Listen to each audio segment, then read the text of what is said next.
আসসালামু আলাইকুম ওয়া রাহমাতুল্লাহি ওয়া বারাকাতুহু। প্রিয় দর্শক ও শ্রোতা মণ্ডলী, এই মুহূর্তে যারা বিসমিল্লাহ হাকিমি দাওয়াখানার সঙ্গে সংযোগ আছেন তাদের সকলের প্রতি সালাম এবং আন্তরিক মোবারকবাদ জানিয়ে আমি বক্তব্য শুরু করছি। কবিরাজ মানসুরুল হক। তো আজ আমি বক্তব্য রাখবো বা কথা বলবো এই অর্জুন সম্পর্কে। এই অর্জুন ছাল সম্পর্কে আমি কথা বলবো। বিগত দিনে আমার ভিডিওতে অর্জুন পাউডারের বক্তব্য দেখেছেন বা শুনেছেন। আজ আমি সরাসরি যে অর্জুনের ছাল, এই দেখা যাচ্ছে অর্জুনের ছাল, এই ছাল সম্পর্কে আমি বক্তব্য রাখবো এবং কি আছে এর মধ্যে, কোন রোগের জন্য বা কোন কোন রোগের জন্য প্রতিষেধক রয়েছে সে সম্পর্কে বলবো। বিশেষ কয়েকটি রোগের কথা আমি বলবো। তো যাদের হাড়ের সমস্যা আছে তাদের জন্য আমি বলবো এই অর্জুনের ছাল এরকম ছোট ছোট করে প্রথম করতে হবে, কাটতে হবে। এরপরে কেটে ভালো করে শুকাবেন। শুকানোর পরে ভালো করে পাউডার করবেন। পাউডার করার পরে আমার অন্যান্য ভিডিওর মধ্যে এই অর্জুন পাউডার সেবনের যেই নিয়ম বিধি আছে সেইভাবে ইনশাল্লাহ সেবন করবেন।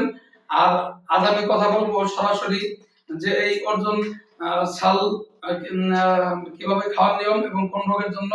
সেটি হলো যারা যৌন রোগে ভুগছেন বা শরীরের দুর্বলতা এসে গেছে, শারীরিক যে দুর্বলতা বা অন্যান্য পার্শ্বের যে দুর্বলতা, শরীরে কোনো বল নেই বললেই বলা যায়, বা একদম দুর্বল হয়ে পড়ছেন শারীরিক অবস্থায়, আমি তাদেরকে বলবো এই অর্জুন ছাল এই রাত্রে, প্রথম রাত্রে ভালো করে ভিজে রাখবেন। মোটামুটি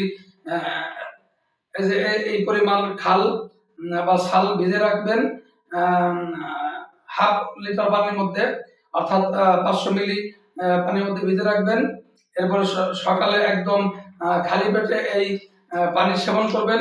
ইনশাল্লাহ পানি প্রায় রক্তের মতন লাল লাল হয়ে যাবে বা রক্তের চেয়ে কিছু কম লাল হবে, বা যদি একটু গাঢ় হতে পারে, তো এই লাল পানি বা এই অর্জুন ছাল ভিজানো পানি ইনশাল্লাহ সকালে একদম খালি পেটে সেবন করা যাবে, বা খানার আধা ঘন্টা পরেও সেবন করা যাবে। এভাবে আবার সকালে ভিজে রাখবেন। রাত্রে খানার আধা ঘন্টা পরে বা খানার আধা ঘন্টা আগে এই পানি সেবন করতে পারবেন। যদি সেবন করেন ইনশাল্লাহ শারীরিক যে দুর্বলতা, যেমন একদম দুর্বল মনে হয় শরীর, কোনো কিছুতে মন বসে না, ভালো লাগে না, ইনশাল্লাহ যদি এই পানি সেবন করেন তাহলে শরীরে শক্তি ফিরে আসবে এবং সমস্ত কাজে মন বসবে এবং আপনার যে শরীরের মধ্যে যে দুর্বলতা আছে সেই দুর্বলতা থেকে ইনশাল্লাহ মুক্তি লাভ করবেন। এই বলেই আমার বক্তব্য শেষ করে সকল দর্শকদেরকে ধন্যবাদ জানিয়ে বিসমিল্লাহ হাকিমি দাওয়াখানা থেকে আমি বক্তব্য শেষ করছি। কবিরাজ বা হাকিম মানসুরুল হক।